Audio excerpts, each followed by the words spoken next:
Welcome to Driven, the Unscripted Success podcast, with your hosts, Mike Manino and Nariman Hamden, bringing you insights and stories on achieving personal, professional, and financial success.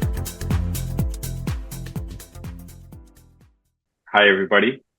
I'm Michael Manino, and welcome to Driven, Unscripted Success podcast. Today on the podcast, we're interviewing professionals who share their experience with you, the audience, and how they got to where they're at today. And don't forget to like and subscribe and hit the notification button. We have a gentleman we got TJ DoVale from St. Petersburg, Florida, where I used to live right down the road from him 8 months ago. And he's an attorney at Fisher Broyle, and he does help me understand it. You do patent law, correct? Yes, I do intellectual property law. So there's patent law, intellectual property, patents, trademarks, copyrights, trade secrets, things that you own that you can't touch. Right. And you were mentioning that you have a specialty because you have to be an engineer also you have to be an attorney and then an engineer also. Yeah, so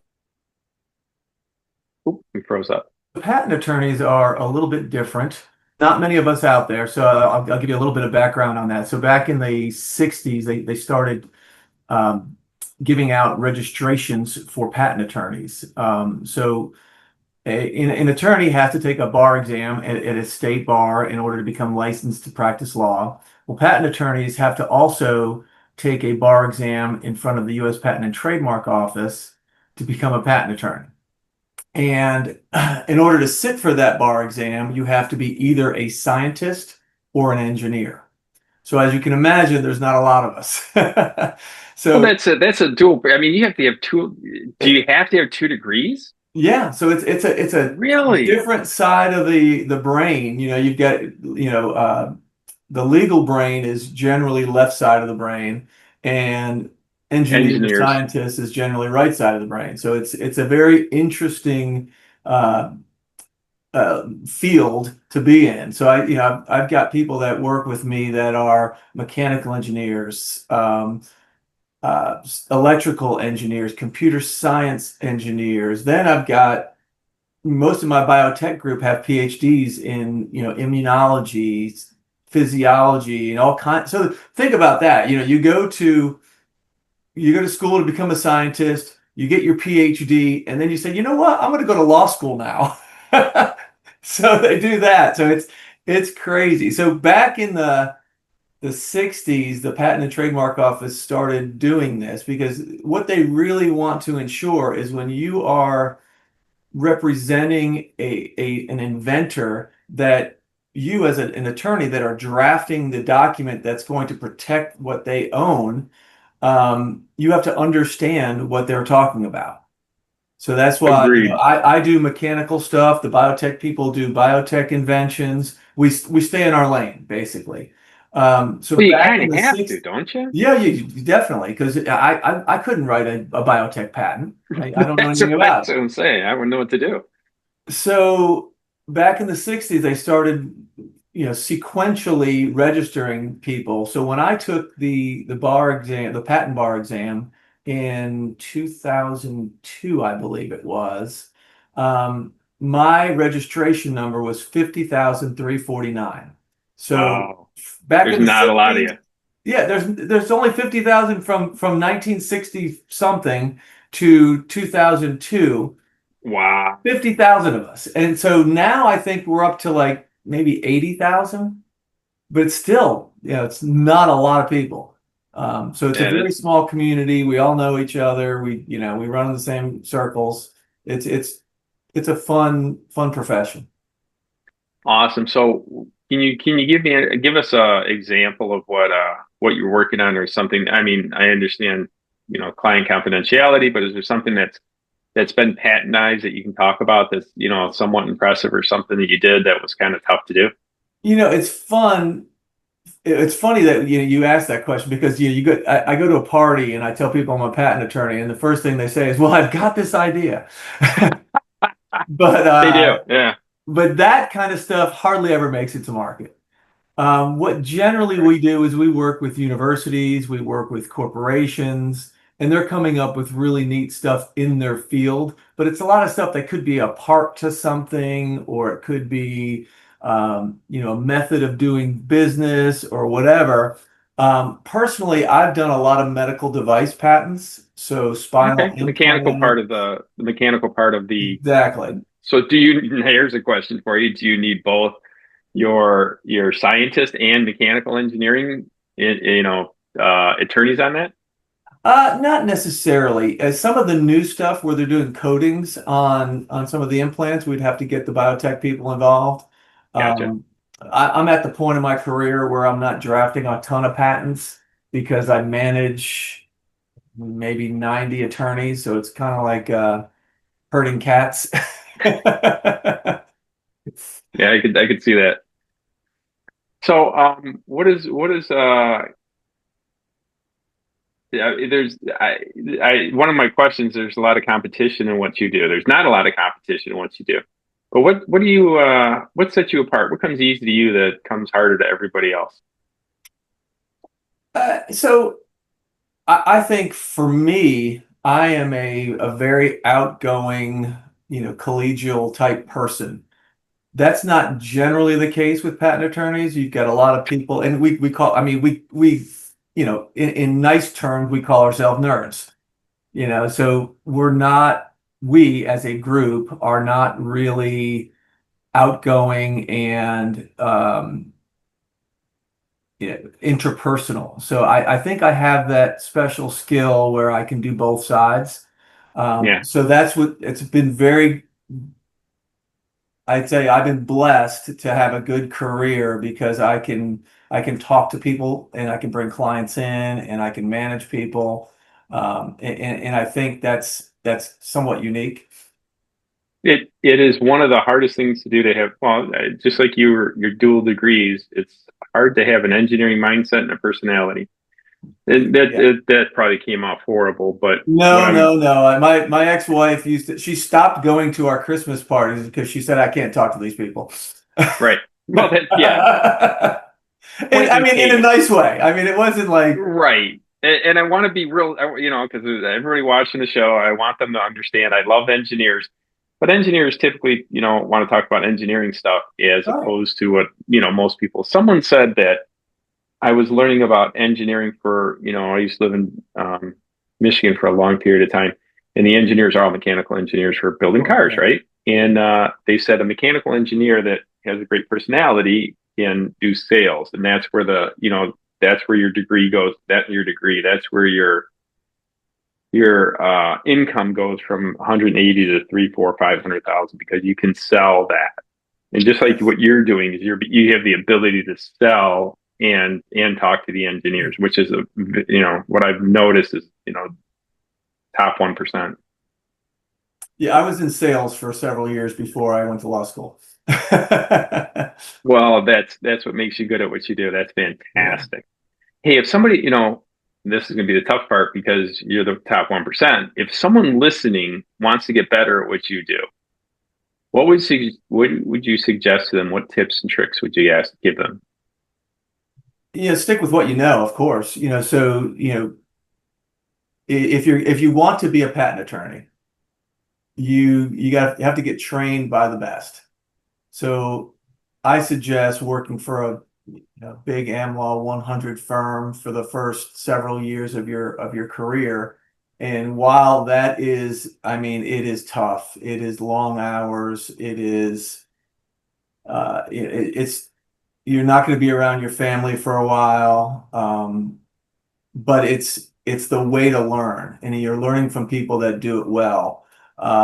And then you can decide where you go from there. So if you're early in your career, you can decide, hey, I'm going to hang my own shingle, or I'm going to go work for a firm like Fisher Royals, which is quite a bit different. Um, or you can continue to grow, and a lot of people do like that, high pressure, um, you know, high work, high volume careers because you make a ton of money. Mhm. But if you want to balance your personal life with your business life, you still have to put in the time, and you will learn how to People say, "Oh, I can't do sales." Well, it's really not. I mean, so you're going to go to law school. You're going to meet people at law school. You're going to work in an engineering job. You're going to meet people there. It's just reaching out to those people and saying, "Hey, let's go have lunch." And, do you have any needs in this area? And you're going to start. I mean, currently I have a pretty decent book of business. I don't even know where my business comes from now because people just come to me and they refer in work and it just flows. It's all natural, but you have to put in the work initially. You have to establish your network and the people that you talk to on a regular basis. I went to a function last night. A good friend of mine is the general counsel at Tyler Perry Studios, but he wasn't when I met him. He was just my buddy. So it's cultivating those relationships. I think is important. I like to say, look, well, you said something that was pretty important. I don't even know where I get my book of business from. And what I've learned is it's usually word of mouth. And when we do multifamily and building, and if you do a good job, they'll tell 3 people. 100%. If you do a bad job, they'll tell 7 people. Yep. And I had 0 advertising in my business for years because I didn't need it. I always had a book and it worked out fantastic. And if you do a good job for people, you'd be surprised. Obviously what you do is good because your business went from how many did you start with Fisher Boyle to 90 attorneys? Okay, so high level attorneys. It's a funny story. So I've got Fisher Broyles was founded by James Fisher and Kevin Broyles in 2002, kind of out of necessity. They were tech attorneys, and it was right around the .com bust. Oh. And their clients were scrambling. They didn't want to spend any more money, and they were at an Am Law 100 firm here in Atlanta. I say here in Atlanta because I'm presently in Atlanta. And they didn't know what they were going to do. They were like, well, we're transactional attorneys, but if we want to survive, we've got to go into litigation, blah, blah, blah.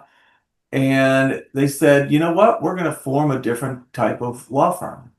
So that's what they did. And back up a step. I'm losing my train of thought. What was the question? Because I'm about to tell you a whole story here. Tell the story. Okay. That's more important than the question. Trust me.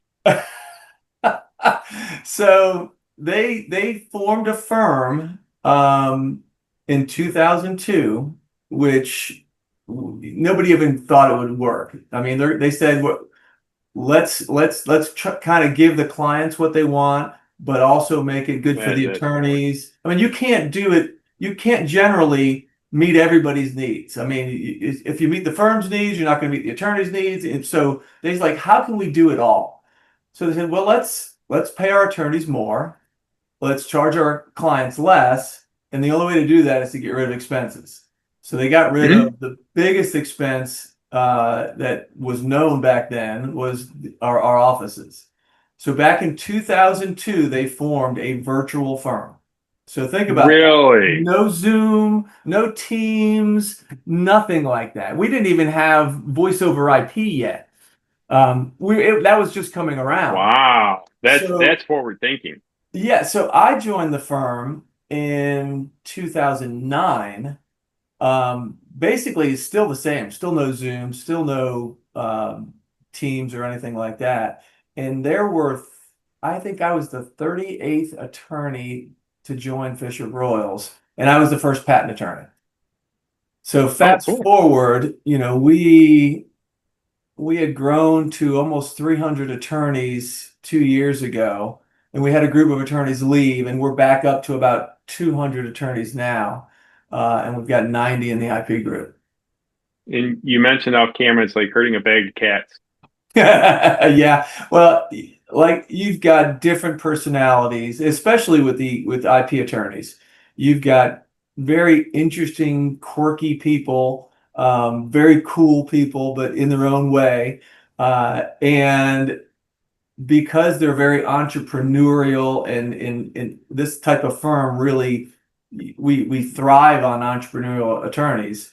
Yeah. They're not the normal, hey, let's just lockstep and follow management. They're always, off on their own tangents. When I got to bring them back in. Got to reel it back in. No, this is what we want to hear. We want to hear the stories and how you got to where you're at. It's a big part of what we're trying to do. What is one of the biggest challenges you had to overcome over your career, and how did you do it? I think it was balancing personal life with my career. You want to grow your career, but you've got kids. You don't want them to grow up without a dad. So I do credit this, coming to this firm as a huge change in my life. Not only professionally, but personally. When I was at my other firm, I lived in Atlanta. I lived up in Roswell, Georgia, Mm-hmm. and the law firm was in Midtown Atlanta, and it took, anywhere from 40 minutes to 2 hours to get to work in the morning. Ooh. So in order to miss traffic, I would leave the house at 5:30 in the morning. I'd go into town, I'd go to the gym, I'd work out, and then I'd go into the office about 7:30. And then I'd leave the office about 6 p.m. and I'd get home around 7:30. So my kids were already in bed. I was missing, a lot. It was difficult for me to make baseball games and whatnot. So when I jumped at the opportunity to join Fisher Royals, I didn't realize what it was going to do to my life at the time. I was a little nervous because, I didn't have many clients at the time, and it was a big change for me. But I quickly learned that, I could work, I can get in my office at home from like 7 a.m., after the kids went off to school, and work till 4, and then deal with their activities until 8, and then work a little till 10. I got the work in, but I did it at my own pace and my own schedule. So when I joined Fisher Royals, my oldest son was 10. He's now 26. He just turned 26. My daughter was 9 and my youngest was 5. So it's critical time periods, they're still young, they need their dad. From that time period, I hardly missed one baseball game, football game, dance recital. Nice. I mean, it changed not only my life, but their lives. So we've got such a relationship now. I mean, we're tight. I talk to my kids every day. They're texting me something while we're on the podcast here. Nice. That's fantastic. It was an amazing change, and I would go back and do it 1,000 times over. So the Fisher Broil, how do you if there's no Zoom meeting, how do you meet? How do you meet with their clients and teams and stuff like that? So, a lot of times we would, early on, obviously we just did phone calls and we had the conference lines and whatnot. But most of the time when I had to meet my client, I just go to their office. And they'd rather me come to them than have to go take some time out of their day and come to me. So that's actually a great idea. Yeah, it worked out fantastic. Wow. Well, here, you're talking about leadership. Leading a team is challenging. What is one of the leadership styles? And you can give us an example and how it helped you through tough times. Leadership isn't something that just happens. It's something that you have to work at. You make mistakes and you learn from those mistakes. And, initially when I took this job, it was just kind of out of necessity. I was the first guy here. So I was almost, authoritarian in my viewpoint. Well, these are the rules. You've got to do this. But you come to learn that, everybody's got their own story. There's reasons that things happen. So I think listening is the biggest thing you can do as a leader. I don't know if you ever read 7 Habits of Highly Effective People. William Covey. It's just a fantastic book. But one of the 7 habits and I have such a hard time with this to this day, and I work at it every day, is to listen to understand, not to answer, not to respond. So when Mm. someone's talking, inevitably, people that have minds that are always going, they're like, "Oh, I've got that answer," and then they either blurt it out or they want to keep that answer in their head, so they stop listening until it's time for them to talk. Um, to me, that's probably the thing that changed my management style the most, to listen to people, to understand why they're doing what they're doing. Maybe they made a mistake. Maybe they, thought the wrong thing. Whatever it is, you've got to understand it before you can take action. So that was a huge thing for me. You killed one of my questions. One of the questions was usually on something like this would be, give me a book or podcast that changed things for you. And you already did it. There you go. We're good question. No, that's a really good one though. I like that a lot. What does it look like for you on a typical day? What do you have to do? What is your systems and process to get up and get started and do the day? Yeah, so I'm probably You different said than a lot. working out, which is I do that every day too. Yeah, I work I'm at out the 5 days gym. a week. I'm at the gym at least 5 days a week. So I say I work out every day, but I don't, because Every something will work come day. up. But man, Yeah. I can work. I like working out on the weekends, but it's like tomorrow maybe I go early and I'm watching college football or something, and I just don't get around to it. That's fine, because I'll go Sunday. But it's important, I think, for all of us I always tell my kids, and I've been saying this since they were little, that it is so much easier to stay in shape than it is to get in shape.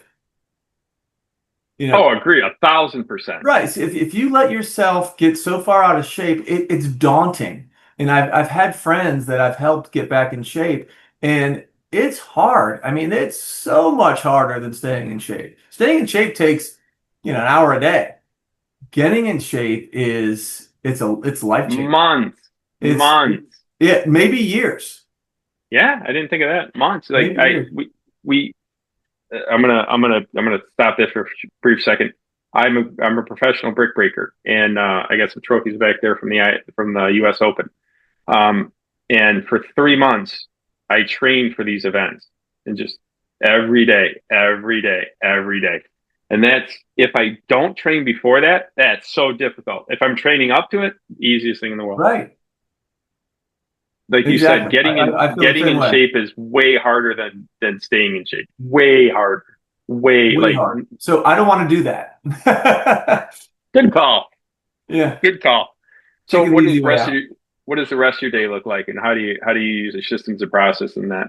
Yeah, so most of my day is communication. I'm emailing, I'm on Zoom calls, I'm on Teams calls, I'm talking to clients, I'm drafting answers to, I do still do a lot of patent work, so I'm drafting, communications back and forth in the patent office, reporting them to clients, talking to clients through things, talking them off cliffs, all that Talking. stuff. But how's dealing with the patent office? It's interesting. There are, so we deal with examiners who are either scientists or engineers as well. Right. And there are some examiners that are just fantastic, that take their job seriously, that try to get to the answer yes, as opposed to everything's no. But there are some that are, excuse the term, but typical government employees. Yeah. They want to Yeah. clock in and clock out, and they do just the surface level analysis, and then draft a response, and then you've got to deal with the same stuff over again. And what's terrible is when you're drafting all these responses to them, it's all on the record. So you have to explain more than you really should have to explain. And that could come up in litigation later, which, not good. But that not good. Not May good. come with litigation. Not good. Yeah. I've been very blessed and fortunate to stay out of court. I had we had a court case in business one time, and it was a simple fix. So that was um, the probably the best part of my career in business is just getting in and out as fast as possible and everything you do. Right, right. How do you deal with taking risks? Because as an attorney, your job is to mitigate risk as much as possible. And then one of the times you've rolled the dice and it worked out for you. Gosh, I'm a risk taker. Oh, well, then you got a I bunch of. mean, think about it. Like I told you back when I joined joined this law firm, I had two clients, and we are a firm that we are paid on collections. We don't have salaries. I had two kids. Um, Ooh, I had a wife, a house, a cars. mortgage, wife that Yep. stayed home. Oh, So yeah, that was a huge risk. I bet on myself, and it worked out. well, congratulations. That's tough. But I mean, what what made you want to bet on yourself? Um, Past performance, yeah, I mean, the new events. I always look at myself and say, I'm the kind of person that doesn't get down usually. Mhm. I things work out because they're going to. I mean, they just work out, That's why I don't worry about things that could happen. I try to Right. deal with the things that are going to happen or things that have already happened. I deal with them, I take them on, but I don't worry. I don't stress about things that might be. That's just my personality. Well, that's a great personality to have. I mean, I've I talk, I try and teach a little bit too. And when I'm dealing with my students, the one thing I try and teach them is never. What my pastor said it best: 60% of the things you worry about never come across your desk. Exactly. So you're always worried about the next thing, and it never happens. And 60% of that doesn't even Yeah. come across your desk. And You sleep and then you start. I mean, it's a ball that keeps rolling, and once it's like just grows, and you can't control it at some point. yeah. Well, I've noticed that people, your mindset when you start to focus on, let's say there's everybody knows this. There's positive people and negative people, True. and they don't get along. You can't put a positive person and a negative person. Negative people have to culminate around negative people, and positive people have to culminate around positive Yeah. people. And and it's really what I learned this recently. It's called rumination. What you focus on will become your reality. So if you focus on I negative, agree. negative will surround you. If you focus on positive, positive will surround you. Law of attraction. The law of attraction. There you go. So you made it as simple as easy as possible. Thank you. Hey, listen, what do you got exciting coming up for the next 6 to 12 months? What's your next game plan for your company and your life and path? So it's right now we're growing. So we're adding a bunch of attorneys recently. So I've got a lot of that going on, a lot of recruiting going on. We're having a Good. There firm you go. That's retreat. cool. It is great. I just we're announcing a couple new attorneys this coming Monday who started this past week. Um, big time hitters from Atlanta, so it's fun. It's going to be a big press release, which I love that kind of stuff. Um, we have our firm retreat next week in Chicago, which is great. We get together as a firm, all of us talk about what's going on at the firm. We just network together, have dinner together, have cocktails together. So it's fun to get together as a firm. We actually like each other, which is unusual That's sometimes. awesome. That's one of the That's a great requirements. That's a great culture. It The is. It culture really of a is. business is paramount. Yeah, I've and noticed. we try to filter out people that are, you can tell when you're interviewing somebody whether they're going to be difficult. And we try to filter them out. We want some people to come here that love to work here, that are going to be collegial, that are going to be collaborative, that are going to, play well in the sandbox. I love how you dumb down everything. You're one of the easiest attorneys I've ever talked to. You're one of the easiest attorneys I've ever talked to. I want to play well in the sandbox, and that's huge though. That is really huge. Sounds like things are going pretty well for you. Thinking about the future, have you ever created passive income? What could you tell people about that? I mean, yes. I'm not a financial guy. I'll tell you that right off the bat. Made some very big flubs in my life, but everybody has. We all have. Yeah. So I mean, as a patent attorney, I'm very entrepreneurial. I've started businesses, failed businesses, had a couple that did fairly well. But at my firm, we do things that are very create passive income, and I love that, and I promote that very well from the inside. But just general, I've got a financial advisor. I just basically hand it off to him. Yeah, hand it off to him, and I do what I do best. There you go. Yeah, focus on your strengths, not your weaknesses. Yeah, I agree with that 1,000%. Hey, listen, TJ, I can't thank you enough. This has been a great interview. And if somebody would want to get in touch with you, how would they do that? How would they talk to you? How would they, DM you? Go to fisherbroyles.com and look me up, or email me, tj.dovale@fisherbroyles.com. Awesome.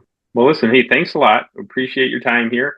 And we're going to let everybody go. And don't forget to like and subscribe. And if you need to talk to TJ, a patent attorney, this guy is probably one of the sharpest attorneys I've talked to in a long period of time. Thank you very much for being on the podcast. Appreciate it. It's been fun. Thanks. Take care. Thanks for listening to Driven, the Unscripted Success Podcast. Want to share your story? Apply to be a guest at drivensuccesspodcast.com/guest.